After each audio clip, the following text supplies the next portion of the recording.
Hello, hello, hello, hello.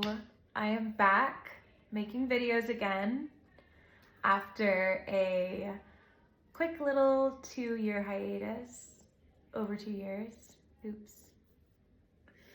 I posted a coming out video telling my story of being raised very religious, coming out, coming to terms with my sexuality, and then how I've made the choice to not have a relationship with my parents right now. And I was expecting my friends and maybe like 10 people to watch the video. So when I got a lot of responses, I got very overwhelmed. Even though in the YouTube world, that is not like a crazy amount of comments or anything, but just for me, having expected it to not be, I wasn't expecting to get comments from people from other countries and messages on Instagram and all of this. And it was really, really, really overwhelming and really kind and so cool of people to message me.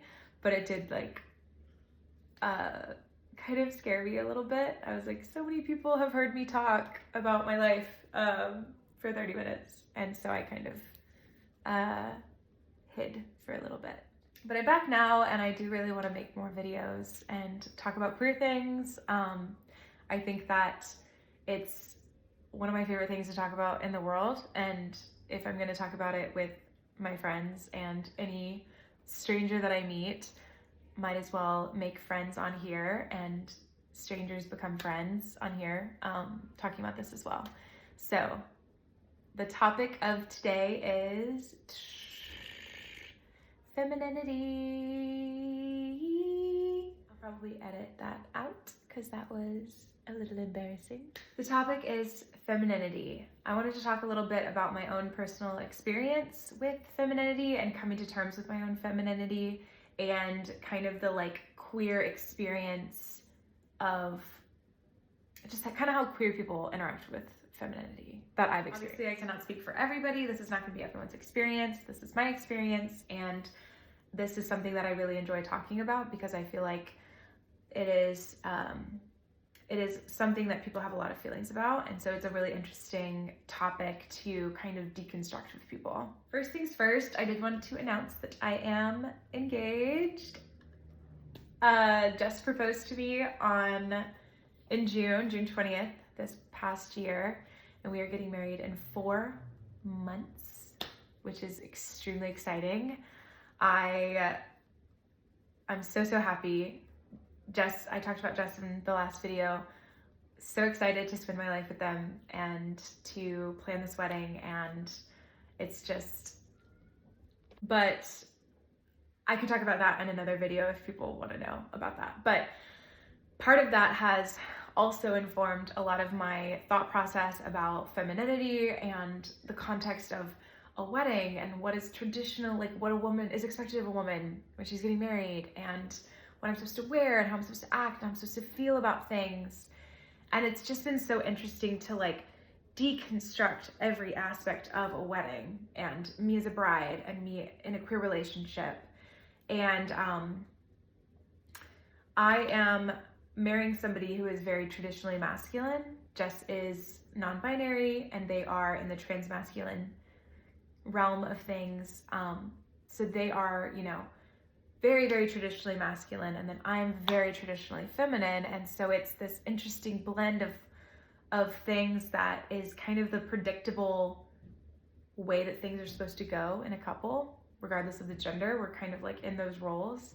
So it's been a lot for me to kind of unpack and explore, and so I wanted to share some of that.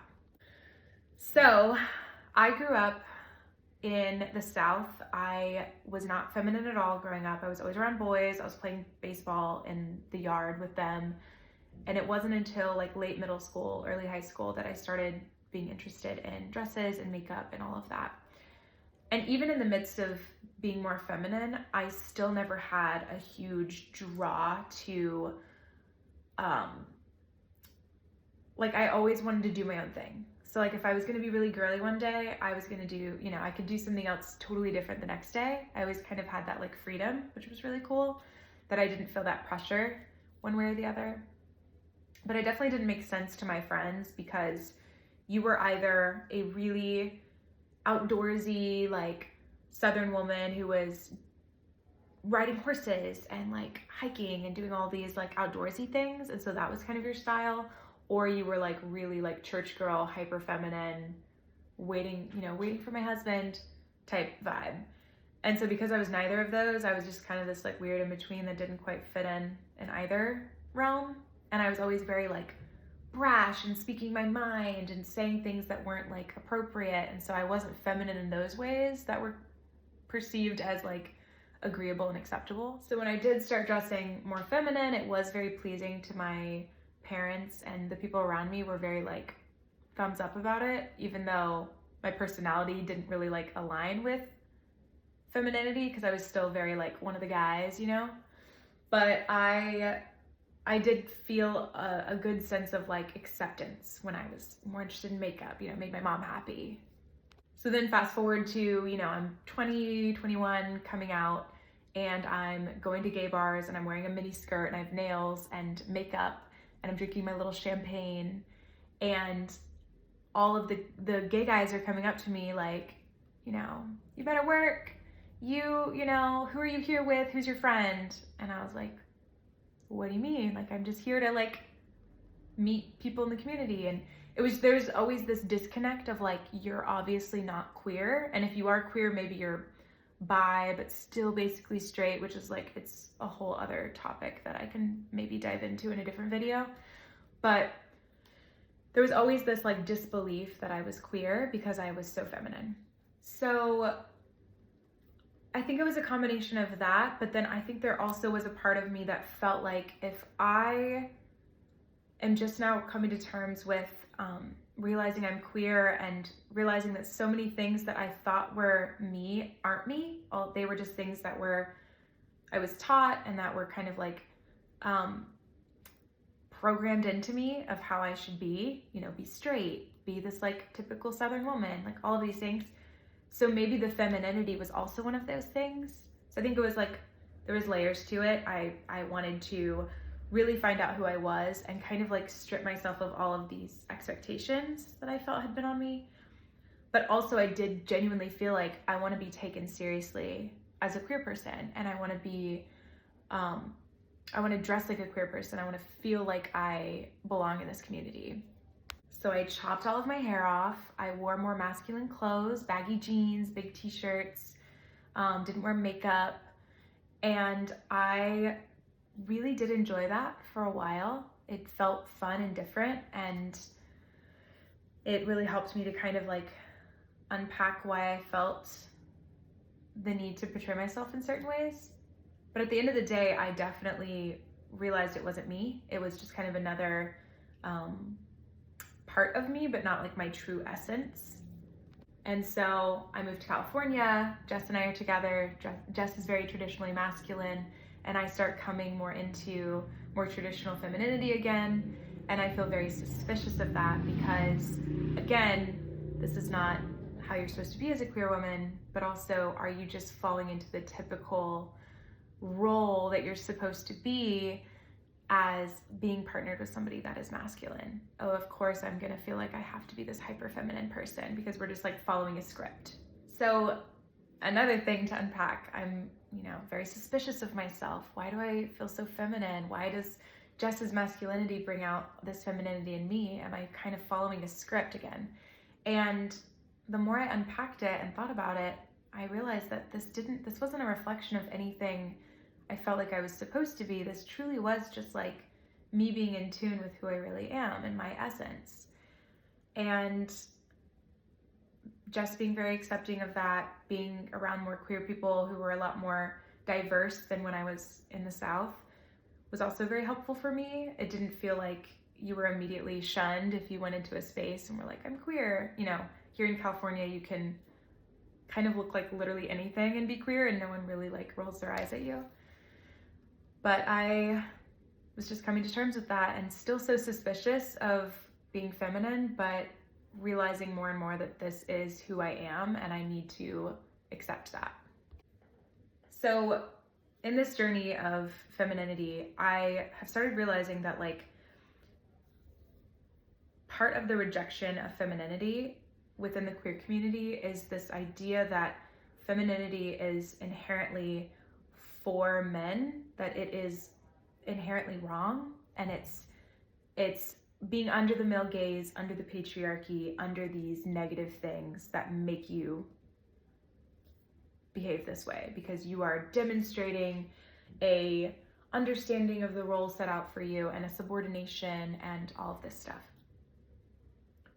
So it was really hard for me to work against this preconceived idea that people have that femininity is inherently wrong, because when you're queer and you say, I've done all this work and I've come to this conclusion that I'm really feminine, people tend to give you the vibe of you got to go around again. Like this isn't the conclusion that you're supposed to reach. You're supposed to have deconstructed that and move away from it and be against this idea of femininity and the patriarchy and all of this.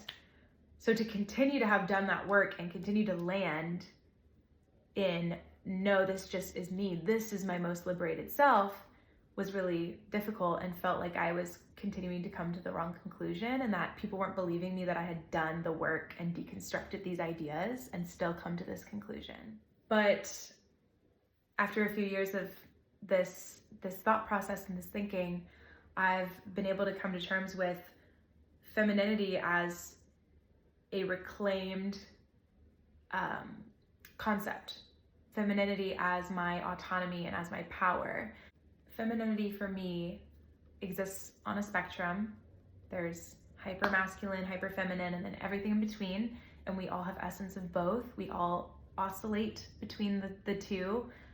And having a partner who's very far on the masculine end of the spectrum, and then for me to be very far on the feminine, I feel very comfortable and safe being able to express those parts of myself with my partner, and that there is a balance that is achieved between the two of us, these two like energies.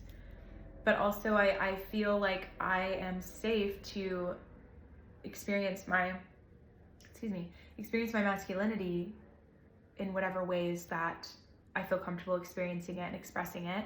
But at the end of the day, this is where I land, and that is part of my queer liberation, and that I don't have anything to prove to anybody, because this truly is my reclaimed, deconstructed, this is the work that I've done, and I've gotten to here, to this place. And I love my queer community. I love the variance of gender expression. I love the disrupting of the system that you see in the queer community, how somebody will be looking one way and then, the suit with the red lipstick and heels and all of the very disrupting, gender bending aspects of the queer community I value and I love so much, and I love playing with as well.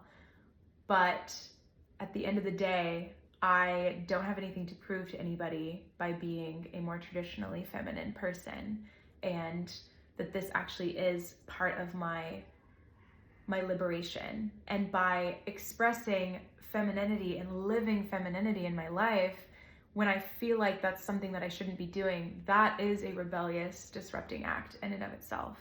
And to exist in spaces where people immediately see me at a cocktail bar or whatever and assume I'm a straight woman, come to find out that I'm queer and I'm getting married and I'm marrying a queer person, that to me is very powerful, and it's very liberating for me. And I'm not at all ashamed of being queer. Nothing about my femininity is not wanting to look and appear queer in public. That's actually kind of a downside for me, is that people don't see me and immediately assume I'm queer. I want to broadcast it to the world. But I do think there is something uniquely disruptive about passing in a world that immediately makes an assumption about you, and then they see you out with your partner, or they see you out with your friends, or you have a conversation with them and they realize, oh, you look just like anybody else, but you're actually,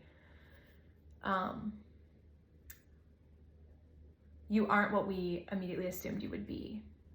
Anyway, those are my thoughts on femininity for myself and kind of the terms that I've come to with it, and how excited and happy and liberated I feel in femininity. I'm sure I didn't touch on everything. I may make another video about this topic because it is something I think about a lot. If you want to see anything else about this topic, or if you have any questions, or if you want to hear more about what it's like being partnered to somebody who is in the trans, non-binary community, or wedding questions or anything, let me know. I'm happy to talk about any of those other topics. I really want to create a space of open conversation. I feel like there's a little bit of a stigma in the queer community where people feel like you can't just ask questions because somebody's going to bite your head off, and that you have to already have all the answers. Like you can't just be curious and be in a learning phase. You have to already know all these things. And I'm really happy to be a person that you can ask questions to and be curious with, and share your own perspective. It's very important to me to be a safe space for that. So please let me know, comment, whatever. I don't know how you're supposed to do the like, subscribe. I don't know. Am I supposed to gesture? Is there supposed to be a floating? Anyway, thank you for watching. I really appreciate the positive responses that I got on the last video, and I really appreciate you taking the time to watch this video. Have a very gay day. Bye.